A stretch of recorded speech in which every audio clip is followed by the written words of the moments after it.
My grandfather was a Christian pastor in Germany. He always said he was born on the wrong side of the ocean at the wrong time of history. He was drafted into the German army along with every able-bodied person right as the Second World War began in 1939, and immediately placed on a frontline unit, Unit 699, that was placed in the heart of Russia and moving through the Ukraine and into Russia in the southern flank. They were heading for the city of Baku, for their goal was to basically capture the oil reserves of the Russian armies and the Russian government. And being on a bridge building unit right at the front lines, often behind enemy lines, there were huge amounts of casualties and a lot of heartache. One day, his commanding officer towards the end of the war called him into his office, his makeshift office, and asked him a very direct question. He said, "Herr Hasel, do you believe that Germany is going to win this war?" And the question was kind of a catch-22, because if you're a patriotic soldier, you're going to say, of course we're going to win this war. But also being a Bible student and as pastor and having studied prophecy, my grandfather knew that Germany would not win the war, and so he was conflicted and he didn't know exactly what to say, and at that moment he said a silent prayer to heaven. And then he said, "Is this an official or an unofficial question?" And they had kind of an unwritten code within their unit that when they had their hats off, they could speak on an unofficial capacity. And so the commanding officer stopped for a moment and then he said, "Okay, it's unofficial." And he took off his hat and placed it on his desk, and my grandfather did the same. And he pulled out a Bible from his pocket, opened it up to Daniel chapter 2, and began to tell the story of Nebuchadnezzar's dream. And he said, "Well, I don't believe that Hitler is correct. His empire cannot last 1,000 years as he's promising the German people. This war has to fail because of biblical prophecy and how everything has been fulfilled in the past." Nearly 2,500 years ago, King Nebuchadnezzar, the king of Babylon, had a dream. Now, it's been said that this dream revealed the history of earth from that time until today. Now, is this actually true? In order to find out, we need to go back to the book of Daniel.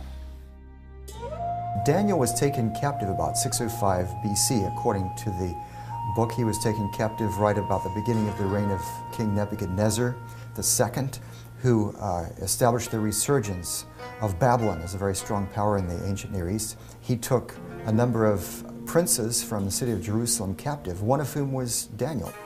Well, it was not unusual that conquerors, kings who conquered the land, would take from royal families and nobility young people and take them with them to their own country. And it was mainly done for two reasons. One reason is that these young people will be educated in Babylon, and they would accept not only language of Babylonians, but they would accept culture and religion and everything from Babylon. They would take the cream of the crop, the intelligentsia, the royalty. They would take the artisans, the writers, the physicians, so that their land was developed at a high level, but they would leave some of the people in the land and allow a local person to rule. That's exactly what happened with the time of Daniel. Daniel and his friends were taken from Jerusalem to Babylonia. We find Daniel captive in Babylon. Now, Daniel chapter 1 tells us why he's there, okay? Nebuchadnezzar had gone to Jerusalem in 3 separate raids. The first one was in 605 BC. Then there was another one around 598 BC and another one around 586 BC. Each time the penalty against the people of Jerusalem was a little bit more severe. It may have been in that initial attack in 605 when Daniel and his friends, princes of the kingdom, were taken into captivity with the idea of training them and making them sympathetic supporters of the Babylonian crown.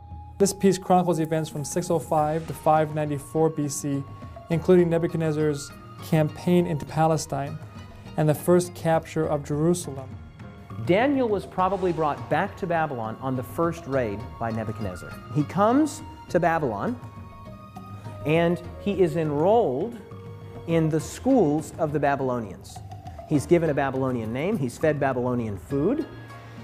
He is enrolled in their schools in a kind of Babylonian brainwashing. to prepare him to assimilate to Babylonian culture and language, and eventually to be a kind of puppet ruler over the Jews for the Babylonian Empire. He risked his life by insisting on remaining pure in the way that he ate, in his diet, and so on, and what he drank, rather than just accepting the hospitality of the king. Now that was extraordinarily dangerous, and if you don't accept the hospitality, that is a serious insult. Now you see, that can be dangerous even if you're equals with somebody, but Daniel was not the equal with Nebuchadnezzar. He was a captive. He was being treated with a massive blessing and compliment from the king, the great king who had conquered all these other kingdoms, and yet he refused his hospitality. This was very dangerous, but God blessed him. He got through that, and he became much wiser than all of the other wise men. One of the most fascinating stories in the Bible is the story of Nebuchadnezzar in Daniel chapter 2. Nebuchadnezzar has dreams, the Bible says. It was his second year of his reign, and he wakes up completely disturbed because he's had this amazing dream, and like something that happens to so many of us, he wakes up and he doesn't remember what he dreamed. He dreamt a dream that terrified the daylights out. Now, this has got to be quite a dream to terrify this kind of a king. He knows it's from the gods. He's just conquered all this territory, but it still frightens him. He doesn't know what it means. Obviously, to him, as many other people in the Near East thought, as well as Pharaoh in the book of Genesis, he thought this had something to do with him and his future and his kingdom, but he didn't know what. And what's more, in the morning he had that impression, but he forgot what the details of the dream were, so he couldn't even remember it. It's fascinating. When you look at archaeological evidence, tablets that have been dug up from 6th century Babylon, we find that dreams were a common part of Babylonian existence, particularly among the priestly class, among the elite class. There was a whole school of how to deal with dreams. They had books on how to interpret and define dreams. So that description of the king having a dream and having someone come in to interpret it fits right in with the 6th century context. The greatest attested genre of Babylonian literature that we have is divination literature, omens like that. In other words, what I'm saying is that if you took all of the Babylonian written materials that we have and you put them all together in a library, the biggest section would be this one. Babylon is steeped in religious meaning, connotations, overtones, undertones, and that's the world that Daniel lived in, and this is the context in which Nebuchadnezzar had this dream. He was filled, his life was filled with symbolism, and so for him to have received a dream that was so symbolic would have really meant something significant to him. He would have realized this is more than just a strange dream. It has meaning. If a dream was not interpreted, it was perceived as dangerous, or it was perceived as a curse. That's why people had to fight for finding the interpretation of the dream. So therefore he called all of his wise men who were supposed to deal with dreams and visions and interpreting them and omens and divination and all that stuff. And they were the ones who knew about the gods and how to get in touch with them. So he calls them all together. For some reason Daniel wasn't there. We don't know exactly why. Maybe they just neglected to call him because he's a young colleague of the rest of them. We don't know. Maybe there was some politicking going on. Maybe some of the others were jealous and didn't want to call him. All right, so Nebuchadnezzar has all of these people and he says, all right, I've had this dream and I want you to tell me the interpretation. So they say, oh, that's fine. We're in that business. Tell us the dream. Oh no, I don't remember the dream. You're going to tell me what the dream is. And he goes so far as to say, I have decided firmly, if you do not tell me what my dream was and interpret it, I will have you cut into pieces and your houses turned into piles of rubble. He is demanding of these wise men that they tell the king the content of the dream. And they get upset. They know they're going to die if they don't do this. And so they're really working hard against this. And you know what they do? They say, as it says there in Daniel 2:44, he says, now wait a minute, king. They're fighting for their lives now. There is no king on earth that would ever ask such a difficult question. The king basically says, I'm not going to be persuaded by your time-saving tactics. Okay? If you tell me what the dream is, then I can have confidence in your interpretation. I don't remember what the dream was, and that's what I need you to do for me. After all, you're the magicians, you're the astrologers, you're the soothsayers. Tell me the dream. They were paid, they were enrolled, they were on the divine payroll for the purpose of knowing what others didn't know. They had access to secret information, and so it was reasonable for the king to ask this. And so the king decides that he's going to have them all killed. All of his top advisors, all of his magicians, astrologers, his sorcerers, his enchanters, and the story or the decree comes to Daniel and his 3 friends. And they began killing the wise men, and they sought Daniel and his companions to kill them. Now, Daniel, as we've already said, had gone through the schooling of the Babylonians. And so he was apparently numbered with the wise men. He was numbered with those that were being killed. As the story unfolds, one of the king's guards arrives at Daniel's house for the purpose of executing him. That must have been awkward, right? Knock, knock, knock. Hello, what can I do for you? Daniel? Yes, I'm here to kill you. He answered and said to Arioch, the king's captain, "Why is the decree from the king so urgent? What's going on here? Why all the haste? Why all of the urgency?" Then Arioch made the decision known to Daniel. He must have said something like, "Well, listen, the king's had a dream. He can't remember the dream, but he knows it's important. He has an anxiety associated with this dream." So Daniel went in and asked the king to give him time that he might tell the king the interpretation. Instead of fearing for their lives, they decide to have a prayer time together. And Daniel asks, and his friends ask, that the Lord would give them not only the interpretation of the dream, but the dream as well. And so the first word of verse 19, then the secret was revealed. What do you mean then? Well, after he prayed, after he asked. So Daniel at this point is rushed into the presence of the king. And then Daniel explains to the king the dream. It's interesting, though, what Daniel says at the beginning. He says to the king, "No wise man, enchanter, magician, or diviner can explain to the king the mystery he has asked about it, but there is a God in heaven who reveals mysteries, and he has shown King Nebuchadnezzar what will happen in days to come." I can just imagine when Daniel came in and the king said, was surprised, "Can you tell me the content of my dream?" And Daniel said, "I cannot tell you the dream because of my wisdom, but there's a God who reveals secrets." And the king was listening because that sounds good, but he hadn't heard the content of the dream yet. Because remember, the king doesn't recall the dream. But you can be sure that if he starts to hear it, you know how that is when you can't quite remember something and someone says, "Oh, is it this, is it this?" "Oh, yeah, that's it." Okay? So he's waiting with bated breath. What will the dream be? And then Daniel said, "O king," yes, the king said, "That's right, I'm king." "O king, you looked and saw." "Yes, I saw." Now what did I see? I can just see the king leaning forward in his chair. And then Daniel says, "O king, you saw an image." And as soon as Daniel had uttered that one word, image, he had won the day. Verse 31, "You, O king, were watching, and behold, a great image. This great image, whose splendor was excellent, stood before you, and its form was awesome. This image's head was of fine gold, and its chest and arms of silver, its belly and thighs of bronze, its legs of iron, its feet partly of iron and partly of clay. You watched while a stone was cut out without hands, which struck the image on its feet of iron and clay, and broke them in pieces. Then the iron, the clay, the bronze, the silver, the gold were crushed together and became like chaff from the summer threshing floors. The wind carried them away so that no trace of them was found, and the stone that struck the image became a great mountain and filled the whole earth." So here he describes a great metal man, okay?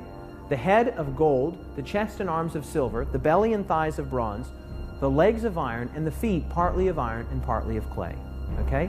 Very simple, a statue, an image, an idol. So you see descending value in terms of the metals, but perhaps increasing strength, except for the iron and clay at the bottom. So it's a very intriguing dream, and the context of Daniel suggests that in the 6th century, Daniel was shown a vision of the entire future of the world from Nebuchadnezzar's time until this stone kingdom, which seems to be something that happens at the very end of Earth's history. But he goes on to explain not only what the king dreamed, this image with a head of gold and arms and chest of silver and thighs of brass and bronze and legs of iron and feet of iron mixed with clay, but he goes on to tell the king what those things represent. Verse 37, "You, O king, are a king of kings, for the God of heaven has given you kingdom, power, strength, and glory. And wherever the children of men dwell, or the beasts of the field, or the birds of the heaven, he has given them into your hand, and he has made you ruler over them all." Now look at these words here. "You are this head of gold." Okay? No need to wonder, no need to question, no need to guess. Daniel says it. You, Nebuchadnezzar, and by extension, the kingdom that you represent, Babylon, you are this head of gold. After, of course, consulting his own God, he's told that these metals represent a sequence of various kingdoms, and Daniel tells Nebuchadnezzar that you, O king, are this head of gold. The head of gold represents Babylon. And that's very appropriate that that be the symbol for Babylon, which was gilded in gold, famous for its gold. Babylon was one of the most spectacular cities of the ancient world. If you look at the size of Babylon, it was larger than Rome, larger than Athens. It was just an enormous city that was situated just about 25 miles south of Baghdad in modern Iraq. Historians tell us that there was more gold in Babylon, and probably they're using hyperbole, but you can get a feel for the richness of ancient Babylon, that there was more gold in Babylon than there was dust. It was the great golden kingdom of antiquity. Excavations that have taken place there beginning in 1899 by the Germans have revealed a city that was surrounded by triple walls. The walls of Babylon consisted of actually two systems of walls. And they surrounded the city, and these two systems, each one consisted of 3 separate walls. So you had a total of 6 walls surrounding the whole city. It was massive. This brick is actually a brick from the walls of Babylon. Every brick made during the reign of Nebuchadnezzar was stamped with his name in it. There were over 200 pagan temples. The famous ziggurat, of course, was the central temple, and many gods were worshipped. Nebuchadnezzar built many altars, temples, sanctuaries, and it was a very polytheistic society, a very sophisticated society. The literature and the language was something that, at that time, the Akkadian language was basically the lingua franca of the world, like English is today. Anyone doing commerce, anyone doing any kind of diplomatic relations would be communicating in that language. And so the Babylonian Empire not only spread, but it was very influential as well. Nebuchadnezzar didn't like the idea that he was only the head of gold. He wanted to be the whole thing. And so he set up a great image of gold where the whole thing was of gold in Daniel chapter 3, the very next chapter, and he had a lot of his people bow down and worship. Now, William Shea has pointed out that this was possibly a time of conflict in the empire when there was some possible disloyalty to Nebuchadnezzar going on, so he was having everyone pledge loyalty to him. When you read the document coming from Babylon, we discover that in about 10th year of his reign, a rebellion broke out. And rebellion was so severe at one point in his court that the text says that he had to take his own sword and defend his own life. Fortunately, soldiers came in and he was able to survive this rebellion. And of course, those involved were punished, executed. But the problem was Nebuchadnezzar did not know who else was involved in this rebellion, in this plot. So he is asking that court officials would pledge new allegiance to him. And he is bringing the people into the Babylon just to make sure that they understand that they have to be obedient to him, they have to accept him as sovereign king and ruler. Now this comes very, very close to the events of chapter 3, where we do have the statue he built and people who were there were supposed to bow down and pay respect. We have a list on the tablet mentioning about 100 names of the people who were invited to Babylon to pledge these new allegiance. And among these names, there are 3 names which are very similar to those 3 young men that we read in the Bible, in the book of Daniel chapter 3, they did not bow down. Shadrach, Meshach, and Abednego. Shadrach, Meshach, and Abednego were nobility. They were friends of Daniel. They were part of the upper elite society of Jerusalem, and all 3 of them with Daniel were taken as captives to be trained in Nebuchadnezzar's court.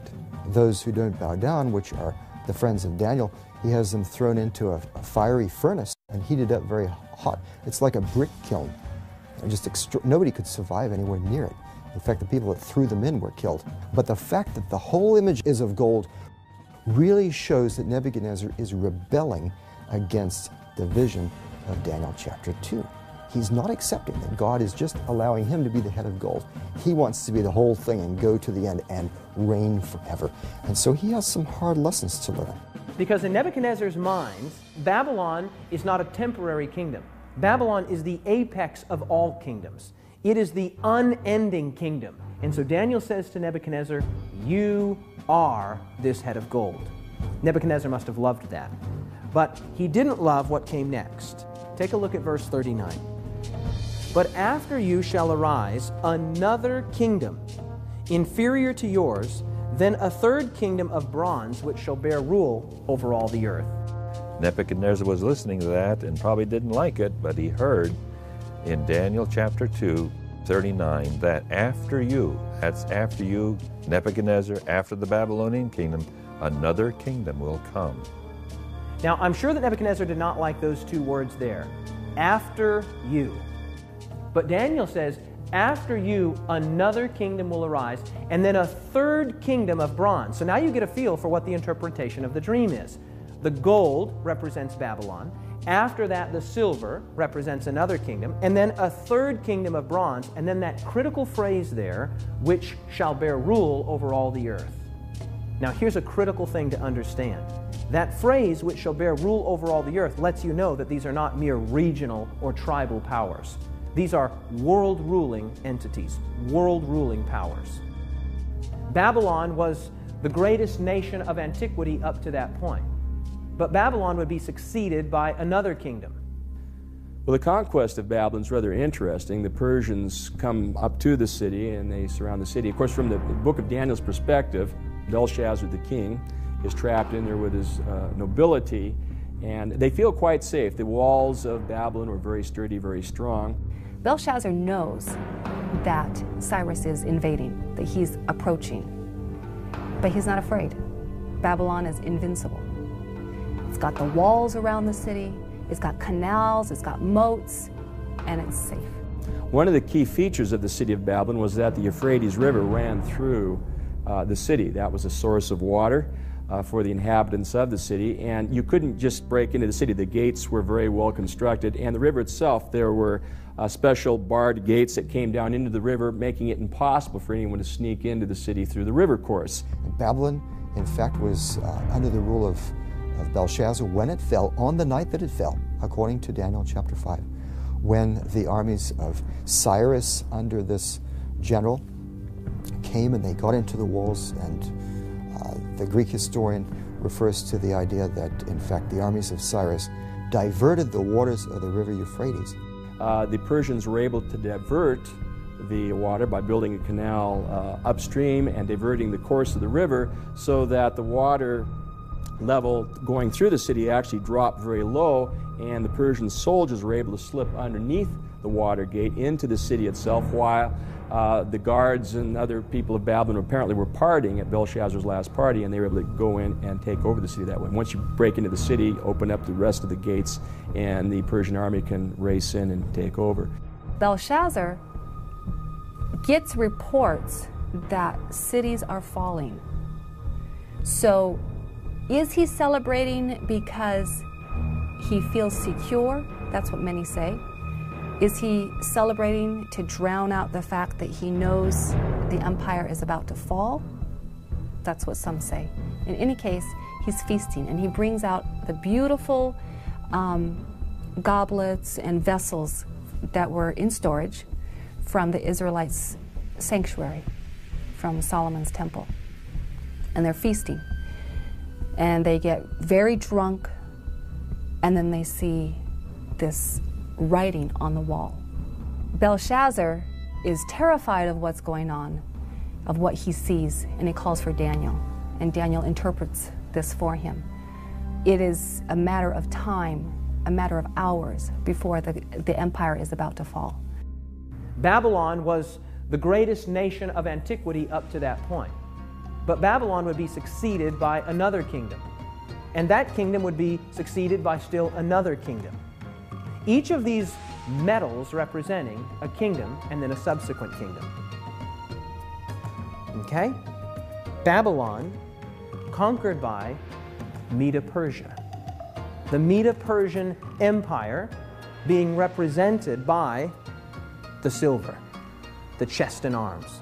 In fact, the Medo-Persian Empire is called Medo-Persia by name right in the book of Daniel, Daniel chapter 8.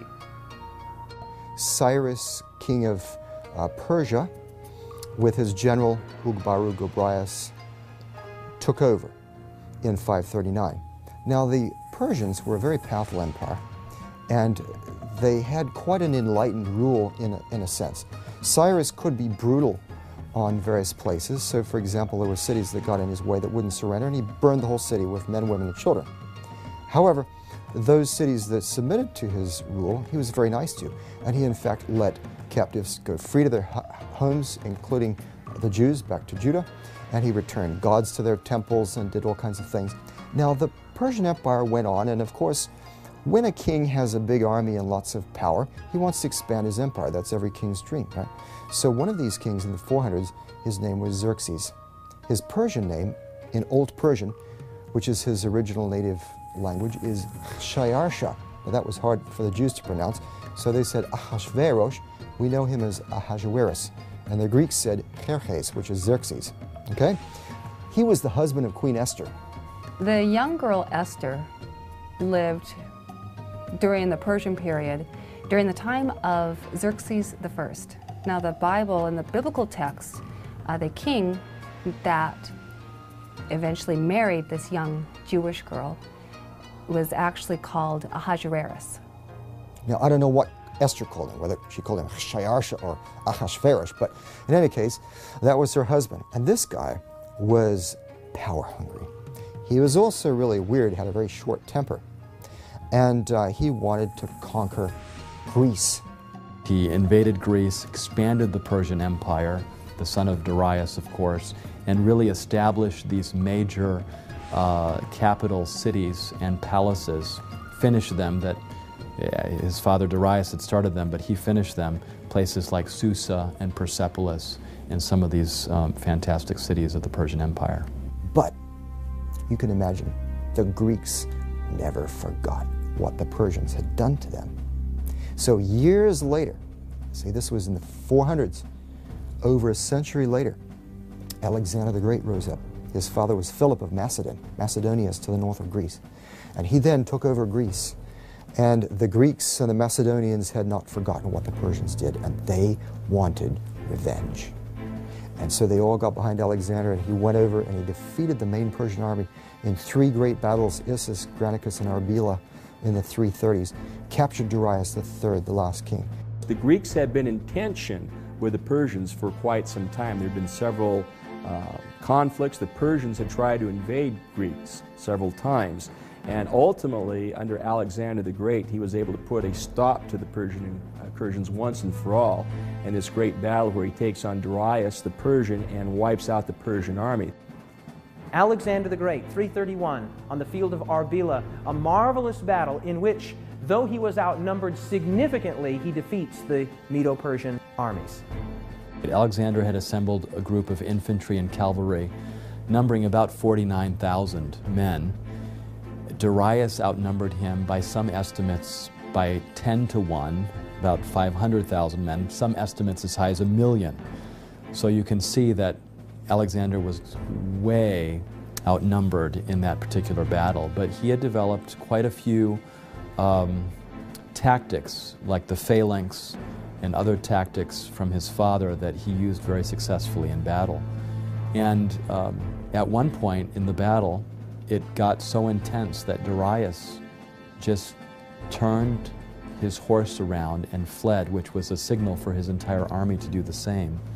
And Alexander basically won battles several times that way, with Darius fleeing. If it had been a different king, if it had been a different time, and perhaps some biblical scholars quote the passage that says that God will strike fear into the hearts of kings. Perhaps this was a divine moment where God was deciding another empire was going to take over. Whatever the case may be, Alexander won when simply on human basis he shouldn't have won. So you see this transition from Babylon to another kingdom, Medo-Persia, to a third kingdom of bronze, which shall bear rule over all the earth. Now we come to the thighs, which are bronze. This is the Greek Empire. That third kingdom is also mentioned exactly in Daniel chapter 8. It's the kingdom of Greece, or as it says in the Bible, Grecia. Okay? So, Babylon, then Medo-Persia, then Greece. In other words, there is no room for interpretation here. It just labels it. So you see, there we have a historical anchor point. We know that Daniel is using these symbols, whether different kinds of metals, parts of a big image, or different animals, to refer to a succession of empires which come up and which particularly dominate the Middle East and the territory of God's people. The Greek Empire is a very apt description for a world empire to succeed the Persian Empire. And again, that's an element Daniel seems to accurately reflect, the succession of empires. Even though Alexander was so powerful, so intelligent, had been trained by the greatest Grecian philosopher, none other than Aristotle. Unfortunately, it turned out that Alexander, while he could conquer kingdoms and stand on top of the world, as it were, could not seem to conquer himself. He had conquered the world, but he wasn't able to conquer his own demons, and he died in Babylon, leaving the empire no clear successor. And 4 of his generals took over: Cassander, Lysimachus, Ptolemy, and Seleucus, who divided up the empire in different parts, which fits perfectly the picture that we have in Daniel chapter 8. So, Babylon, then Medo-Persia, then Greece. Now, watch what happens with the next kingdom. Very interesting, beginning in verse 40. And the fourth kingdom shall be strong as iron, inasmuch as iron breaks in pieces and shatters everything. And like iron that crushes, that kingdom will break in pieces and crush all the others. He devotes more time to this fourth kingdom than any of the other kingdoms. Okay? Now, when you look at this fourth kingdom, he says it will be extremely strong, extremely potent, extremely powerful, symbolized by iron. It will crush in pieces and break all of these other kingdoms. Okay? And that kingdom is none other than the great iron monarchy of Rome. Only one kingdom would fit. The Roman Republic turns into the Roman Empire, and it becomes yet the greatest of all of these succession of empires yet. It's the strongest.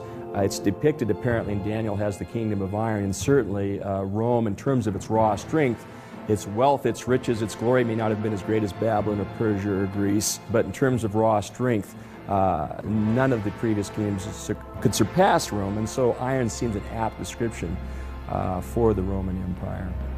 The Roman Empire was an empire known as a military empire, an empire known for its well-trained armies, for its tenacity, for its organization. Known for their ferocity, known for their military strength and might, as well as a well-refined culture. Now, Jesus was alive during the time of the Roman Empire, right? Jesus was nailed to a Roman cross. Jesus was watched by Roman soldiers. Jesus stood before Pontius Pilate, a Roman governor. And of course, crucifixion and the kinds of methods that crucifixion entailed just shows again the might of the Roman Empire and their characterization in the Bible as an empire of iron. So you have the long legs of iron, right? The long legs of iron, representing Rome, were not conquered. Rome wasn't conquered from outside by a stronger, greater, more potent military power. Rome was divided. Well, I wonder what the prophecy says about that. Let's see what it says. Verse 41. Whereas you saw the feet and toes, partly of potter's clay and partly of iron, look at these 5 words. The kingdom shall be divided. The kingdom shall be what? Divided. The kingdom will be divided. In other words, there will not be a conquering of this 4th iron kingdom, but the division of it. The kingdom will be divided. And the final phase, which is not a kingdom, but it's following Rome, it's a breakup into iron and clay, which don't really mix together. So it's sort of a division of the Roman Empire. In verse 41 it says, just as you saw that the feet and toes were partly of baked clay and partly of iron, so this will be a divided kingdom, yet it will have some of the strength of iron in it, even as you saw iron mixed with clay. So the iron continues, but it is now divided. And that's precisely what happened in this history of the Roman Empire as it moved from the domination of Rome to the division of Europe. We have a number of tribes, a number of barbaric tribes that come in and begin to cause havoc in the Roman Empire already early on, and then as time goes by, Rome as an empire loses its power. After Rome would come a divided kingdom. It would be part clay and part iron. And they would not cleave together. They would not stick together. They would be in the form of a body part, but they would not be a single kingdom. I mean, some of the great men in history, this has been their passion to bring about a kind of cohesiveness, a kind of unity in Europe, and yet the Bible says it's not going to happen. There were attempts. The story of Daniel seems to have this competing kingdom at the end of iron and clay. And it's interesting when you look at the history of Europe, you see parts of the disintegrating Holy Roman Empire remain strong. And there's different countries will at times emerge with great strength. The Franks will emerge, Charlemagne, through the Middle Ages, different kingdoms seem to come to predominance, but none of them quite are able to hang on to power. And this has been sort of the history of Europe all the way from the disintegration of Rome through the Holy Roman Empire, through the Middle Ages, to the present. I suppose you could suggest Napoleon was one of the more recent examples of trying to unite Europe into one kingdom, like had happened in Roman times or Greek times or Persian or Babylonian times. But he doesn't succeed. It fragments. The rest of the iron and clay join up against him, and the French Empire falls. The prophecy says, and history confirms, that Rome was not conquered from outside, but divided. It was divided. And then it says something amazing. It says that they would mingle themselves with the seed of men. Now that's kind of an awkward phrase, kind of an unusual phrase, but what it means is very simple. It means that they would try to bring unity to the nations of divided Rome by a kind of artificial nuptial bond. That is to say that they would try to bring about unity through marriage. And this is exactly what the history of Europe reveals. And one of the main ways that they tried to get unified was through intermarriage of their families, as Daniel says. Now we're talking about long after the time of Daniel. This is incredible. In fact, one of the main people who was doing this kind of intermarriage was Maria Theresa in the 1700s, the time of Mozart. She ruled over the Austro-Hungarian Empire. And she had a lot of children, especially daughters. She had a lot of daughters. And she married them to all kinds of other rulers. They didn't have a choice. most of them. One did. Her favorite daughter had a choice. So she gained power by having it all in the family, you see. And that's the way they tried to control Europe. The Duke of this country would marry the Duchess of that country. The King of this country would marry the Queen of that country. The Prince of this country would marry the Princess of this country, all the while trying to bring about an artificial unity, thinking that family ties and family bonds would bind the nations of divided Rome together in such a way that they would once again be unified. Now, as if that's not amazing enough, the text says that it wouldn't work, that it wouldn't cleave or adhere together. Even though they attempted to have unity through intermarriage, it did not work because the prophecy is sure. These countries will not cleave together, no matter what humans might try. The critic says, too accurate, too precise, must have been written after the division of Rome sometime. Okay? Everybody agrees Daniel is accurate. So the question is, was it written before, with the traditional authorship, 500 to 600 years before the time of Jesus, or was it written sometime after the division of Rome, 500 to 600 years after the time of Jesus? That's the question. From the standpoint of an archaeologist, I would say that we have a lot of new evidence in the last several years that supports the historicity and the accuracy of the book of Daniel. How do we know then that the book of Daniel was in fact written before the events that it describes? Well, one of the pieces of evidence that confirms that is the discovery of the Dead Sea Scrolls in 1947. In those scrolls, which was basically this religious community's library, was found every book from the Old Testament, at least portions of every book from the Old Testament, except the book of Esther. Wait a minute. If portions of every book except the book of Esther were found, what book was found there? Daniel. The Dead Sea Scrolls already have the book of Daniel as a canonical book of Scripture, belonging to the collection of Scripture. And if the book of Daniel was just only produced in the 2nd century, about 165, how would you find so soon after that this book of Daniel included in canonical Scripture? It just doesn't make sense. Now think this through with me. Even secular archaeologists, secular scholars date the Dead Sea Scrolls to 250 to 50 BC. That is to say, somewhere between 250 years before the time of Christ and 50 years before the time of Christ. You tracking with me? Now, if we have the book of Daniel some 200 years or 250 or 150 years before the time of Jesus, then guess what? We have a very good indicator that the traditional date of authorship that is attributed to the book of Daniel, namely 500, 600 BC, is the correct one. So rather than seeing it as a late work that is full of errors, that are not historical or not trustworthy, I think we can say the opposite, that we have enough evidence to favor 6th century dating for the book and the accuracy of the material that's found there. Now watch what happens next in the dream. Verse 34, you watched while a stone was cut out without hands, which struck the image on its feet of iron and clay and broke them in pieces. Then the iron, the clay, the bronze, the silver, the gold were crushed together and became like chaff from the summer threshing floors.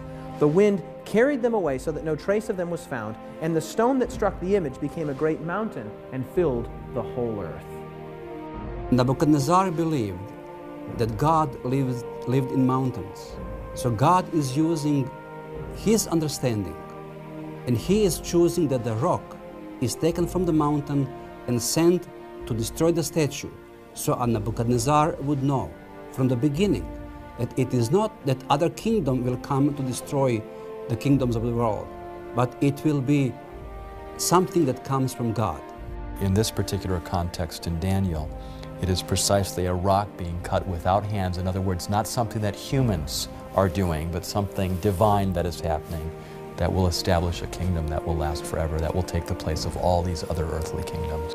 Let's consider who the rock is and what that mountain is that fills the earth. In 1 Corinthians 10:4, we're told that the rock that followed them in the wilderness was Christ. Very interesting. And then in Deuteronomy 33:3 and 4, God calls himself the rock. He sees coming out of from his peripheral, this stone flies through the air and it hits the image, shatters the image.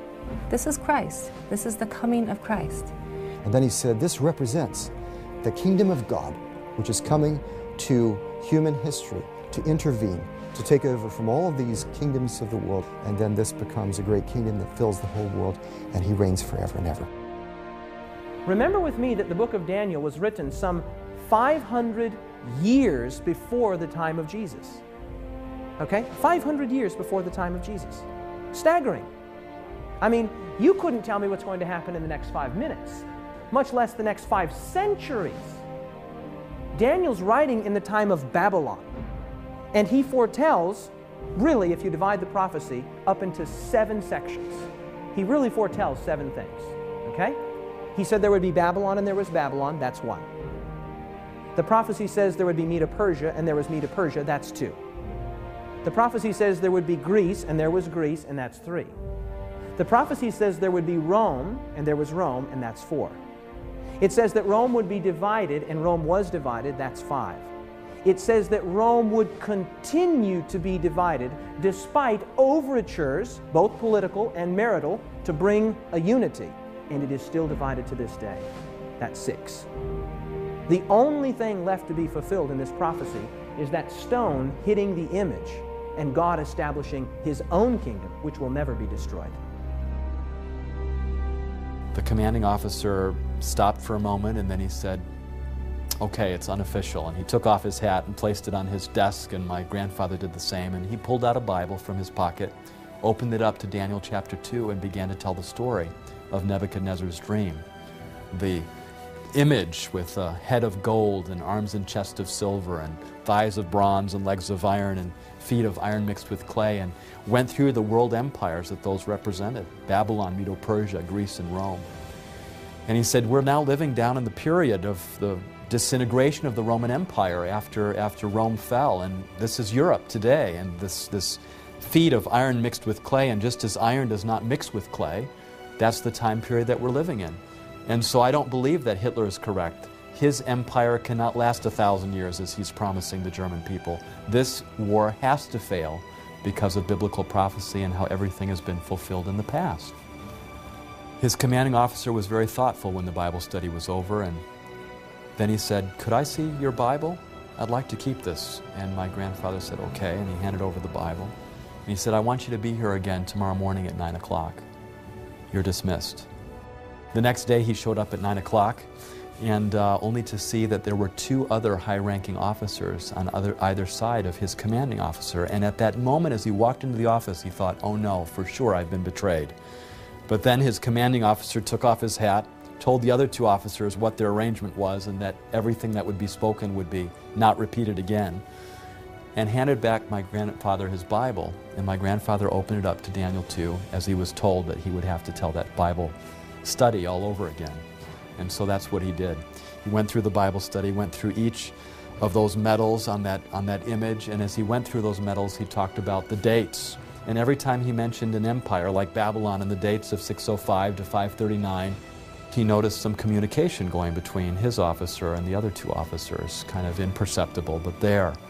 And he continued the Bible study and came to the end and said, we are now living in the time period of the feet of iron mixed with clay, and they do not cleave to one another, and for that reason, we will not have a unified European or world empire that's going to last 1,000 years. Hitler's Third Reich cannot last 1,000 years. And as he delivered that message, there was silence in the room. He was dismissed again, and as he was leaving, the commanding officer said, oh, by the way, I should introduce you to the other 2 gentlemen here. And he said, this is a captain, and prior to his time here in the German army, and his drafting into the German army, he was a professor of history.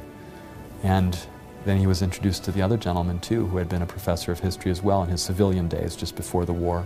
He says, both of these men have corroborated all the dates that you provided and the sequence and the history that you've provided here. Thank you very much. Several months later, in May of 1945, the war ended. And as they were now faced with the whole issue of retreating and going back to Germany, what had taken them months and years to accomplish, the big question was how were they going to make it? But unknown to my grandfather and to the rest of the unit, this commanding officer, having been convinced several months earlier, had rationed every ounce of gasoline, every bit of food possible, because he knew that this war would end soon, based on that Bible study, and that they would have to retreat. You know, as he told me that story later, he said, and there's been a book published now on this story called 1,000 Shall Fall, of the original 1,200 men that were in his unit, only 7 survived, which was remarkable when you think about it, because my grandfather was had a strong conviction not to bear arms, and he carried a wooden pistol with him that he had carved while he was in France at the first part of the war, that he carried with him for the rest of the war, and nobody ever knew that, but he wasn't armed the entire time. And my grandfather often said afterwards that he believed that God had really been with him, that he had been protected, and that it was for moments like those when he was able to bear testimony of God's Word and biblical prophecy that had made all the difference for him and for his family and for his life. Before I was exposed to prophecy, Daniel 2, as well as Daniel 7, and other prophecies in Daniel, I was completely disinterested in religion, had no interest. I had no awareness of religion. And so seeing that prophecy played an enormous and determinative role in my personal conversion to Christ and in my present confidence in the Bible. There are 2 things in my mind that make the Bible itself a very relevant and a very real book to me today. The one thing is prophecy that you can see fulfilled over the history of time. The other is, as we do more and more excavations as archaeologists, and we're finding these ancient cities and these ancient civilizations that the Bible talks about, whether it's Babylon or Medo-Persia or Rome or Greece, whatever it is, we're able to tangibly touch the past. We're able to see it in a 3-dimensional way, and the Bible just comes to life in a way that is very powerful. So this detail just gives you the idea that, in fact, there was some great mind behind this who can read the future. Isaiah chapter 46, verse 9, I am God, and there is no other. I am God, he says, and there is none like me. And then he gives us the evidence. What was the evidence that God advanced that he was God? Declaring from ancient times the things that are not yet done. Prophecy.